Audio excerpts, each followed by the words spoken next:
centuries, Alderaan stood as a beacon of hope in the Republic. But the Empire came. I have chosen to test this station's destructive power on your home planet of Alderaan. Peace while you suffer. The Emperor drowns you in black waters. He wants me to be Darth Revan again. Serve him as I did centuries ago. He made me a Sith Lord and named me Darth Revan. The Force does not control you. You saved your Guardian using something you thought was important. But your motives are still aligned with the Jedi Code. To arms, men! Defend the throne! Anakin Skywalker was weak. I destroyed him. He was weak and foolish, like his father. So I destroyed him. Master Windu, you have fought gallantly. Worthy of recognition in the archives of the Jedi. It is finished. To them it is.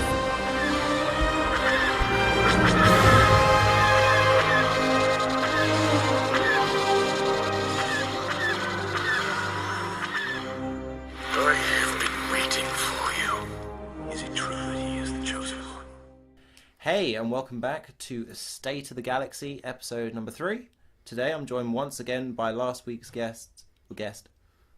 Well, I'm Harrison, back again, YouTube. There you go. There you go.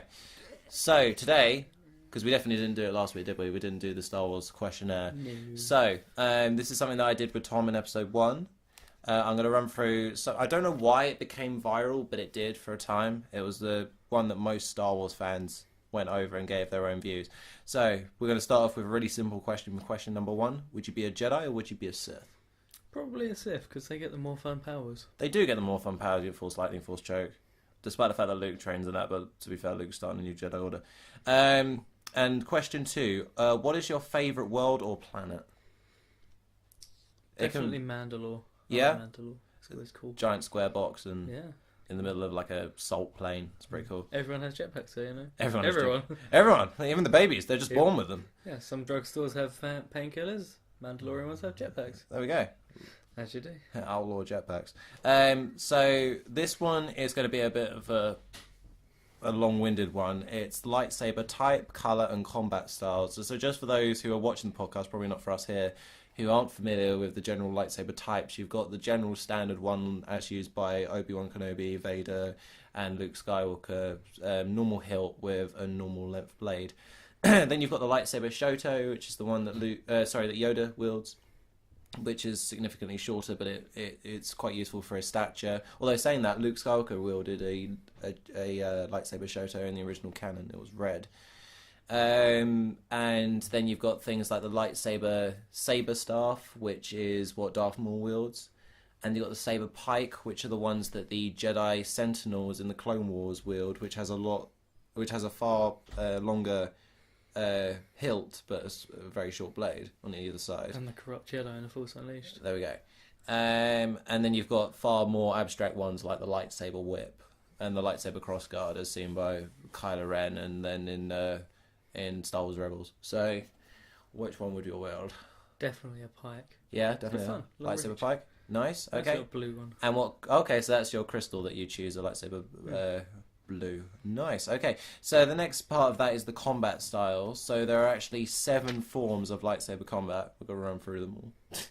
The first one is Shicho, which is like very clunky sword fighting, and it's used by later on within the Jedi Order. When the Jedi Order developed a bit more, it was used just to train younglings. But it could also be useful for groups of enemies. But the kind of comparison that I used to be able to visualize it's kind of how Obi-Wan and Vader fought in Episode 4. And users of that would be Kit Fisto and Yoda. The second is Makashi, and it's a dual-focus one, which is focused on timing and accuracy, elegance, and is really quite useful for people who possess a curved hilt.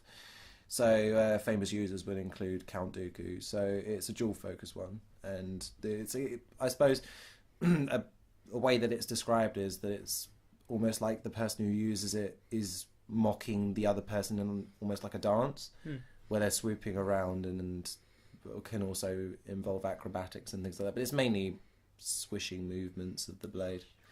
The third would be Sorisu, which is a defense-based combat style, which involves subtle dodges and uses very little energy, so the blade remains very close to the person who's wielding it, which I believe Obi-Wan Kenobi and Darth Bane use, but Obi-Wan Kenobi specifically against people like Grievous, because his blades were all over the place, and obviously you have to keep all your limbs intact. That'd be nice, wouldn't it? Yeah, so you're basically protecting yourself, but you're also then able to be on the offensive at times. When fighting Grievous, he didn't have the high ground DLC. No, he did not. He did not. So the fourth is Ataru, which is an aggressive combat style and relies on force-wielded power swings. So any kind of brutal attack you be swinging down on your opponent would be reinforced with the power of the force. And it also involves acrobatics as well, and users include Yoda and Ahsoka. And then, you're going to hate this, Form 5 actually has 2 parts. Oh, that's fine. It has Dejemso and Shien. So Shien is more defensive based than the third form, Sorisu, but it also involves launching powerful counter-attacks after deflecting blaster fire. So if you're ever up against droids, that would be super useful to then be able to get them after they've unleashed a barrage of heavy fire, whatever that might be. Lasers and shit. And Dejemso is purely focused on lightsaber dueling, the bit that the first part lacks in, which is based on powerful counterattacks, solely focused on defensive strategy. So it's still very defensive, but you're also integrating a powerful counterattack within that. And users of that include Anakin Skywalker. So it was something that I reckon personally you saw Vader use a little bit during that scene in Rogue One, where he was deflecting blaster fire within the corridor, but then he was also having to bring down really heavy hits on his opponents when he had the opportunity to. The next one, Form 6, is Nyman, and that is a combination of all the styles blended together. Depending on the individual and their creativity of a combat situation, it can be quite useful to be able to cater towards your opponent rather than just say I'm going to use this one combat style for everything. And the famous users of that are Obi and Maul. And the last one, Xiaoyu, again has 2 parts. The first part is vicious fighting form, restricted in the Jedi Order for a time. So that's how vicious it was. And Maul used it, so that kind of shows just how vicious it was.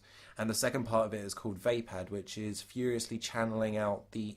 it is furious, but it channels out the inner darkness. So you utilize the darkness within you in order to then be within the fight, but it doesn't necessarily corrupt you. And famous users of that are Mace Windu. So that's all 7 forms. I think Form 6. Form 6, so you're going to be utilising all of them. Yeah, Tom chose the same. So that's pretty cool. Because apparently when Tom did a lot of his martial arts stuff, he used the bow staff, which is pretty cool. And then he was able to integrate a lot of his different fighting forms into just that one tool, which is pretty awesome. So question number 3. Question number 4. What's your favourite species within the Star Wars universe? You can be kind of cliche and just say human if you want, but I know lots of people do. Definitely Wookiees. Definitely Wookiees? Oh, nice. Chewbacca's always been one of my favourite characters. Oh, cool. Nice. Well, we got a nice extra bit of Wookiee knowledge in Star Wars Episode 3, and then despite it no longer being canon, we got to see a bit more within the Force Unleashed games. Yeah. Stuff like that. That was cool. And with the Clone Wars as well, with the little Wookiee Padawan that made his lightsaber out of wood. Yeah. That was quite cool. Okay, so question number 5. What is your favourite vehicle within the Star Wars universe? Tough challenge. So bloody many. Definitely the clone gunship. That's one of my favourite ones. Oh, nice. I had a feeling that you might go for that because you've always spoken of it. Is it just the kind of normal clone gunship or the one that's able to carry the walkers? Just the normal one. Just the normal one? Nice. I do like the sound it makes. Oh, yeah. That's pretty cool. So, question number 6. If you were a Jedi, which master would you have? So it's a master that exists within the Star Wars universe currently. Definitely not Obi-Wan Kenobi. It still can go bad for me. I think maybe Master Yoda, who's always been interesting. Yeah? Okay. Knowledgeable, isn't it? So he's known a lot. No, fair play to you. No, that's definitely a nice choice. I mean, he didn't just train one Jedi, he trained all the Padawans in the temple. Yeah. He trained Obi-Wan for a point. He trained Mace. He pretty much trained all of the great Jedi Masters at one point or another. Yeah. If a Sith, which Master would you have? Ooh. I quite like Darth Revan. He's always been interesting, but Yeah. this is the whole turn back to the good side for a short time. Yeah. I mean, he was described by many as being neither one of the light or the dark. He doesn't really belong in either. He will forever stand alone. So, yeah, I mean, you still choose Revan because for a long time he tried to establish his own Sith Empire. Exactly. Yes. So that's fair enough. Just don't do what Malak did to him, and you'll be fine. Yeah. Okay. So what would your... I know, unfortunately, you don't get the Jedi version of this, but what would your Sith name be? A lot of people just choose, like, adaptations of their name, so mine is Kalak, so it's obviously a play on my surname, but...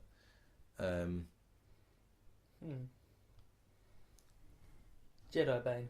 That's kind of a cool name. Jedi Bane, yeah? Okay. That's pretty cool. Next one is, and this should really be question number 1, as I speculated in episode 1, or said in episode 1. What is your favourite Star Wars film? Ooh, tough choice. It's definitely not Phantom Menace. I think it'll be hard pressed to find someone. Maybe that should be our challenge of the series, to see if we can find someone who chooses episode 1. I think at the moment it's Rogue One. Yeah, nice. It's a good mix of comedy and story. No, that's pretty cool. Excellent. K2SO makes the whole thing. Yeah, he does. No, I'm very, very, very, very fond because there's a special place in my heart for K2. So again, what is your least favourite Star Wars film? Phantom Menace. Yeah, okay. It's quite nice actually to find someone who chooses that film because lots of people choose episode 2. And I really like episode 2. I mean, it rates above Force Awakens for me. And I mean, I'm tempted to get perhaps us together, and then some people don't like episode 2, and we can really kind of discuss that. But anyway, so if you were to write a story within the Star Wars universe, what would the story tell? What kind of time period would it be set? During the Clone Wars, maybe a bit of an expansion of some clones. Yeah. On Kamino. Ooh, nice. Kamino was invaded once before, wasn't it? It was, yeah. But we still don't really know much about the training program. We only really see the heights of it. The day-to-day living of the clones, I'm pretty sure they could still make interesting and not like a boring sitcom almost. But yeah, I'd definitely like to learn more about Kamino, especially because in the original canon with Battlefront 2, the original Battlefront 2, it showed the stormtroopers or the newly established Empire returning to Kamino when they had a bad batch and they were trying to rebel back. Oh yeah, the Kamino ones were trying to offshoot from the Empire, weren't they? So yeah. Clones. So that'd be pretty cool if we could kind of resurrect some of that old canon, or perhaps write something completely different. So which Star Wars film has your favourite soundtrack / piece of music? I think Episode 3. Yeah, that's got a really nice piece of music. Is it the Battle of the Heroes? Yeah, I thought you might choose it. Quite. I want to resurrect this because not as a dig to him. To be fair, I really was quite impressed that he chose it.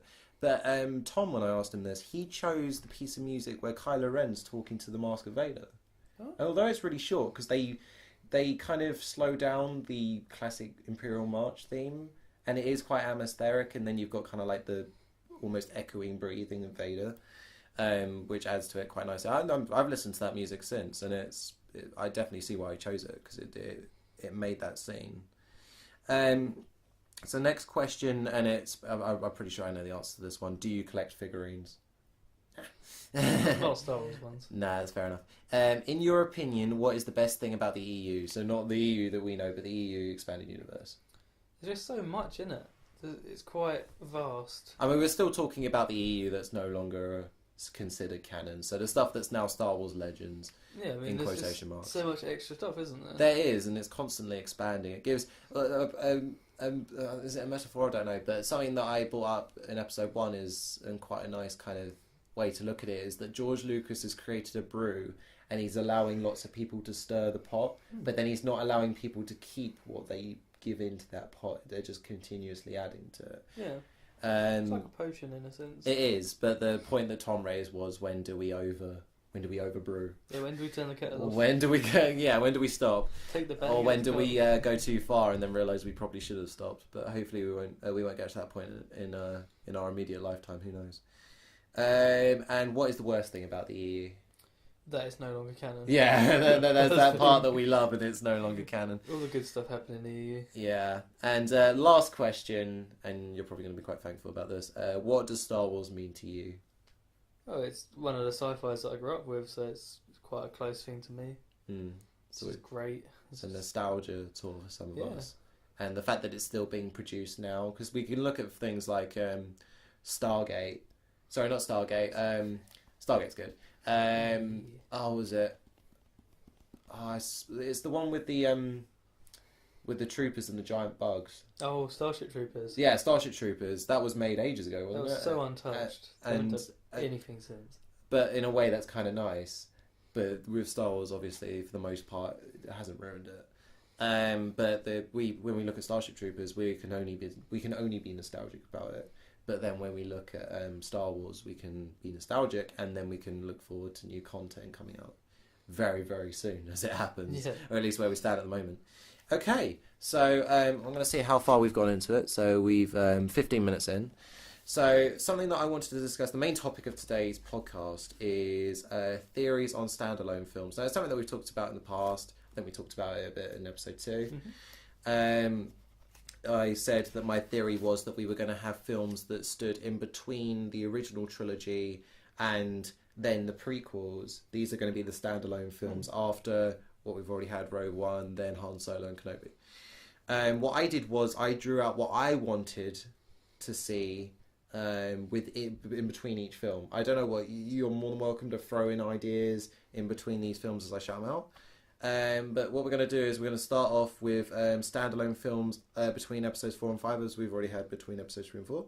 And I'd like to see Order 66 Part 2, which in my mind would be after the remaining Jedi have witnessed the first Death Star blow up. And as far as they're aware, they've won. So they come out of hiding and then there's a second slaughter. Because they've all been given false information, perhaps given to them by the Empire. To come out of hiding, to rejoice, to then only be slaughtered. And there could be like that build-up of hope and then immediately have it snatched away as the Empire then mows down the last remaining Jedi. All of a sudden there's going to be AT-ATs coming in the distance and then exactly. realise. So my next one would be Camino, which again for us would be looking into more about, but I'd like it to almost be like a flashback based film, so we'd have 50% of it being the life of the clone troopers, but then perhaps reminisced by a member of the cloners or a surviving clone now / stormtrooper who's on his way to wipe out that rogue batch on Camino. Sort of like a touch upon from the journal in Rise of the Empire. Yeah, exactly. As far as I'm aware, Rise of the Empire had a really good story. Yeah, it was really clever. I really enjoyed it. There were some tough, challenging levels, like the Death Star level. That's hard. Indeed, yeah. But it didn't snatch away from the original story, and it didn't then distract from the accomplishments of characters that we know and love. It just built on it. Yeah. Like, especially when you got to play as Anakin in the Jedi Temple, and you got to go through just slaughtering Jedi. It was like, well, we already knew this was happening, but now we get to visualize it. We get to do it. You got to be the commander with the chain gun. Yeah, it's like go nuts with it. It was really cool. The glory days, So my last one between episodes 4 and 5 would be Bounty Hunter Tales. Now that'd be great. We've had several books around stuff like what Boba Fett did, and then his immediate band of bounty hunters. But then you still have the Hutts. Obviously Jabba the Hutt would still be alive at this point, but as it's a bounty hunter tale, you could really have it set at any point. But yeah, so that would be the third film. Something that's not really touched upon. You never actually see a bounty hunter collect bounties. Yeah, you never really get to see them collect, do you? It's No, like they just don't. Boba Fett, as far as we're aware, he just fails a lot. Yeah. He gets Han Solo, but you never really see him get his reward Yeah, from you that. never see him get paid. So No, maybe the Hutts were a bit short and couldn't pay him. You never know. I guess. I mean, Vader said that the Empire would compensate him if Han Solo was to die during the carbon freezing. Yeah, So, but I don't know whether the Empire put any kind of payroll in for Boba. come with us to the Sarlacc pit. It'll be great. Come with us. It'll be a holiday, sunbathe and stuff. It'll be great.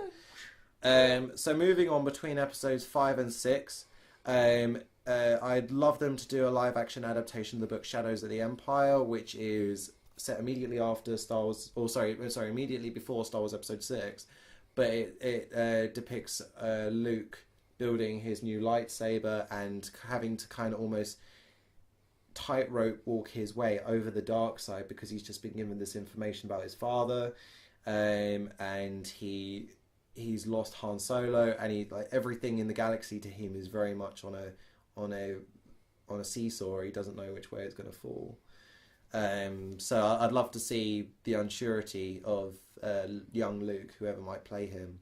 I know that there was a post on Facebook today, actually, I saw that the Winter Soldier, the actor who plays the Winter Soldier, lots of people would like to see him play a young Luke. So that's always a possibility. We could always get a new actor, like we are with Han Solo. I doubt too many people would be upset about that. Oh, let's put it this way: you can't play young Lando. No. So I'd have that, and then plans to retaliate, which would be the Empire's kind of like fallback plan after the Death Star blow up, the first one, because even in Episode 5, you see that they're fairly established. They've got a Super Star Destroyer, numerous Star Destroyers. They've got walkers that they're so easily able to deploy on one planet. So you wonder, after this Death Star, how quick their rebuild effort was, how quickly they were able to regain control. I'm sure they went right back to Kuwait Drive Yards and got on building more stuff. Come on, give us 100 more. Yeah. So there's that. And then I would absolutely love, and I know that they'd have problems doing this because she's not mentioned in Star Wars Episode 7, like she would have been had they stuck to original canon, but Mara Jade. Oh, Mara Jade would be great. I would, because she was the right hand of the Emperor, wasn't she, for a time? Scarlett Johansson would make a great Mara Jade. She would make a lovely Mara Jade. Mainly because she's ginger, and she suits ginger, but it would be great. It would be very nice to see her play Mara Jade. So yeah, that would be I'd love to see, because we don't really get. We almost got with Rogue One a live action film that was purely from the perspective of the Empire. Mostly, yeah. But no, from that we definitely would, because it wasn't until later, as far as I'm aware, that Mara Jade then turned to the light side. So even if we didn't get to that point, we'd still have her under the tutelage of Sidious and the kind of trials that she would have to go through, and perhaps having to conflict with Vader, because Vader had very little respect for many people. He only really respected Tarkin for his vision. He was very kind of wary about Sidious, and I'll discuss that in a later podcast. And as far as I'm aware, that's pretty much where his respect ended. It was a Tarkin, and that was it. They didn't like him. He didn't like Director Krennic. He no, well, You don't choke on your aspirations. and he didn't like many of the other Imperial officers, which again I'll discuss Killed about half of them. when we go over the Marvel comics. Failed me for the last time. And it's the 46th time I've killed one. Next in line. So next would be between Episode 6 and Episode 7.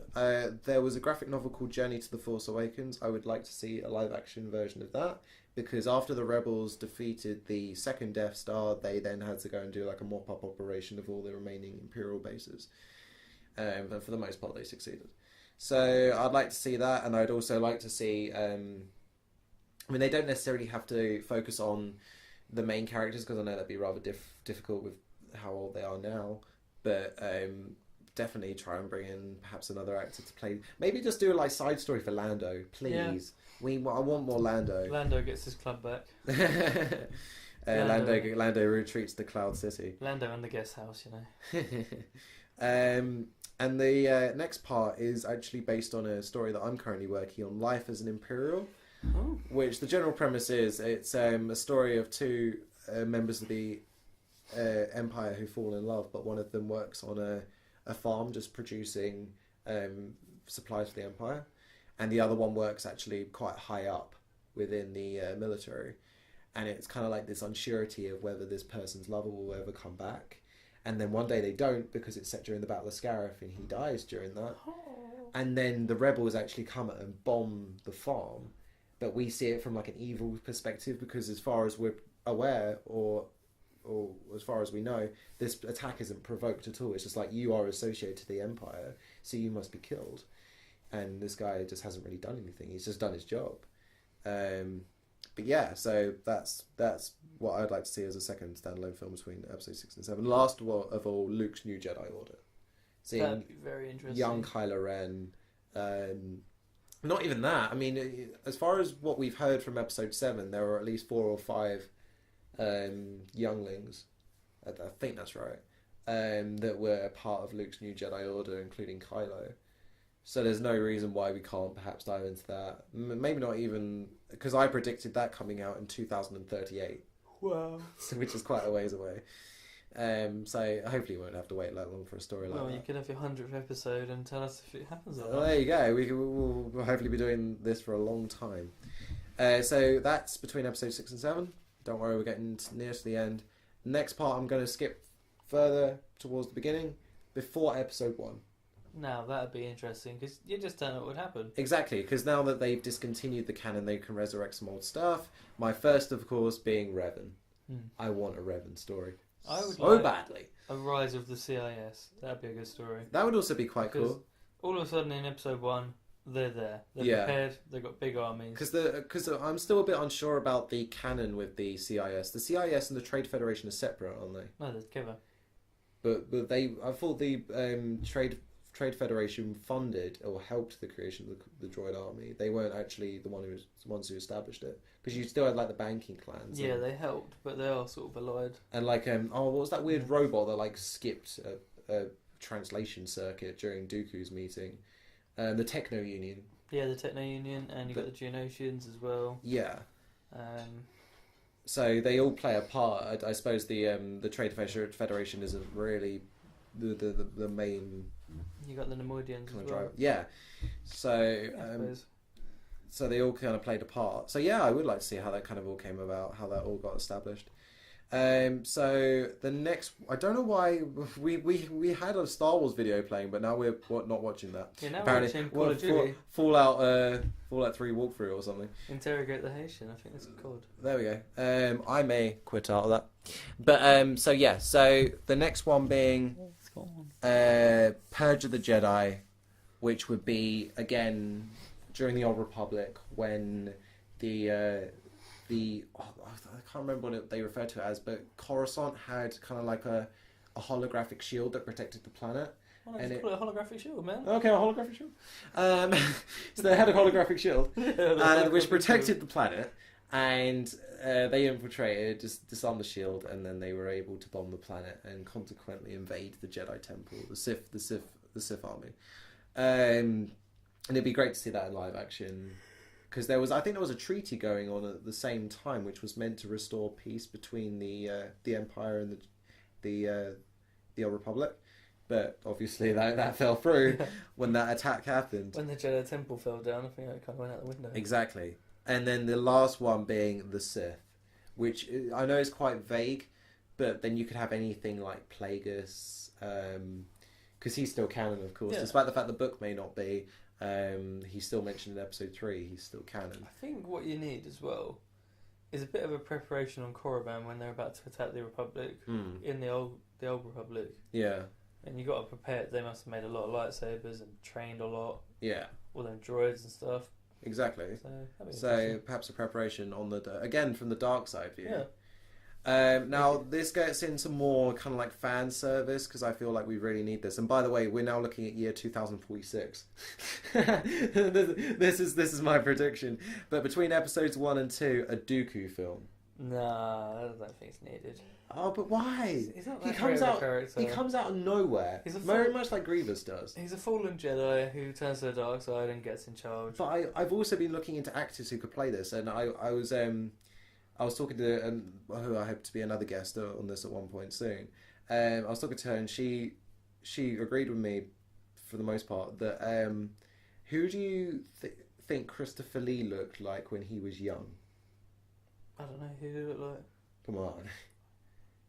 And I'm only drawing this out because I completely forgotten the name. I don't have a clue, man.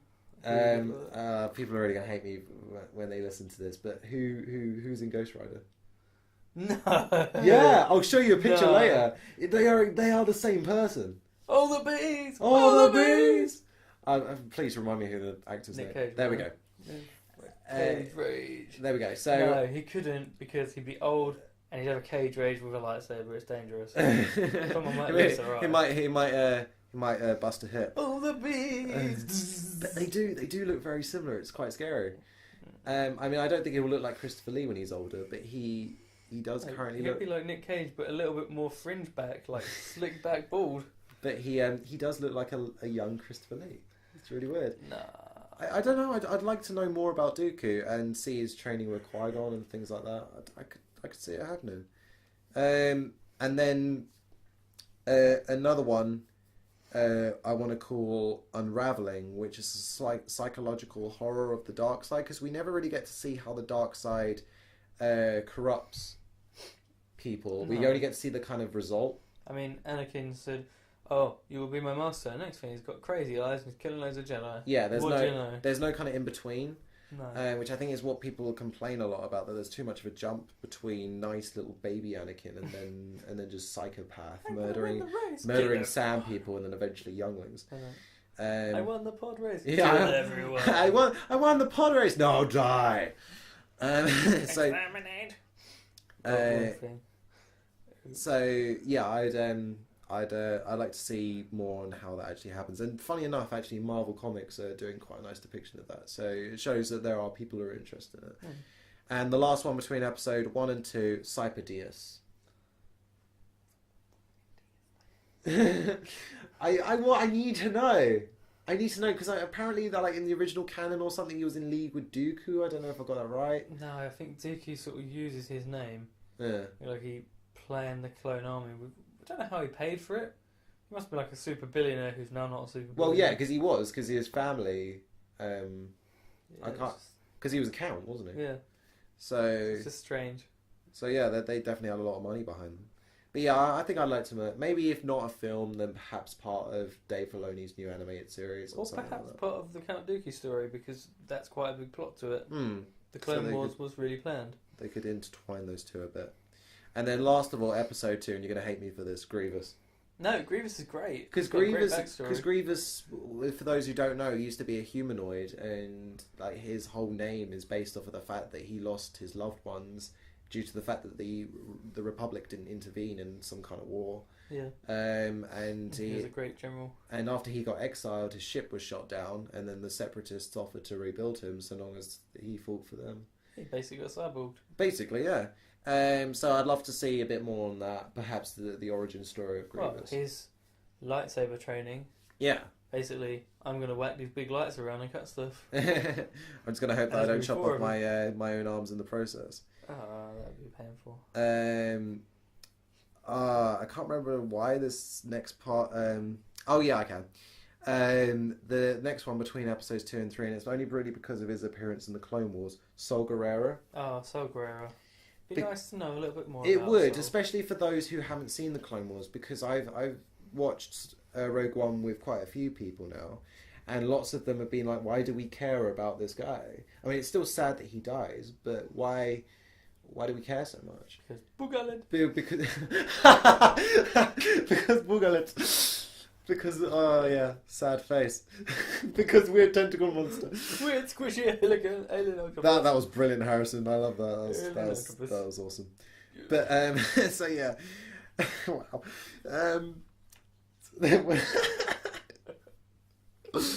Yes. So I'd love to know more because even in Star Wars Rebels it does kind of like a flashback and like a kind of remembrance thing to his sister who died during the Clone Wars, and stuff like that. And the last one I would love to see is a Night Sisters one, but done in a horror theme. Yeah, that could work. Because with like, the resurrection ability of the army, undead army, and maybe when Asajj Ventress joins the Night Sisters, it could be like from her perspective. But also because they are just basically witches, so we could just do a witch for... Just do a less terrible Twilight within the Star Wars universe. Laser bows and arrows. But it could be really cool to Laser crossbows. to see live action Dathomir. Yeah. We could also have the training of Maul thrown in there. With like all of these live action films, for the most part, could all intertwine. Even not a live action film, maybe an animated film. Yeah, because again, Dave Filoni, from what we understand, we've got new projects. Just get the DC animation team in it, and it'll be I mean, Asajj Ventress's little like sidekick will get killed in front of her, and it'll be horrible and terrifying and sad. Whoa, Like her psychic. Robin. Oh, okay, cool. Everyone has a Robin. Well, to be fair, I don't know if it's canon, but we've got the Quinlan Vos novel, which I'm still yet to read. But apparently they hook up in that. I'm still yet to confirm that. But yeah, you know, I want that's after the events of Clone Wars, so I'd love to see how that works out for her. Because after she loses Mother Tasman and everything that goes down on Dathomir, she just basically goes off on by herself. Last time you see her, isn't she on Coruscant again? Yeah, I think it goes pretty boldly. Because wow, because because she's the one that everyone suspects being part of that plot that Ahsoka all gets tangled up in during the season 5 ending. And it turns out to be Luminara's apprentice. Did you see what they did in Star Wars Rebels with Luminara's apprentice? No. That was brilliant because they hinted that she was still alive, and the members of the Rebels crew, I think, from what I remember, they want to go and find her, and then the Inquisitors just got her in a freezing chamber and she's dead. Oh. But that's like their lead. But you see Luminara's apprentice again, but just as a corpse. Yeah, it's a nice cool. As a popsicle, yeah. But yeah, so that last episode, or that last film, I predicted, and again, it's just a very rough prediction based off of what we've had so far, but 2056. So that's like 42 years down the line. It's a long way. But then, you know, they did say from the very beginning, I don't know if that at all is canon, but they said that they'd be booking it on for another 40 years, so that pretty much falls into place more or less. That could be it. That could be our Star Wars. Star Wars could overtake the horror genre. It could. And be the next Saw story. Well, I'd love it if it dipped into all the genres, because it was something that Tom and I were discussing, that we need more of a Star Wars film at some point that makes us think.